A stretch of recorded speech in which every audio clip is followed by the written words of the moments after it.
C'est une folie de ne pas avoir du temps avec Dieu et de vouloir passer l'éternité avec lui. On veut le ciel un jour, mais on n'a pas le temps aujourd'hui. On veut vivre avec Dieu pour toujours, mais on ne vit pas avec lui maintenant. Et pourtant, regarde Jésus-Christ.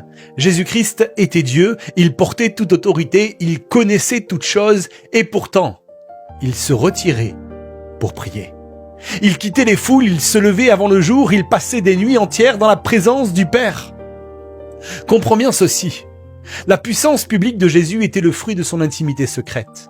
Les miracles étaient visibles, mais la communion était invisible. L'autorité était visible, mais la dépendance était invisible. La foule voyait les guérisons, mais le ciel voyait les genoux pliés. C'est comme un iceberg. Ce que tu vois au-dessus de l'eau est impressionnant. Mais la partie la plus massive, la plus stable, la plus déterminante est sous la surface.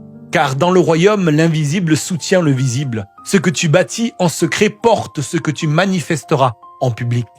Beaucoup veulent l'onction, mais peu veulent la solitude. Beaucoup veulent l'impact, mais peu veulent l'intimité. Mais sans intimité, il n'y aura jamais de profondeur. Sans présence, il n'y aura pas de puissance durable. Si Jésus le Fils avait besoin de cette communion constante, combien plus nous en avons besoin.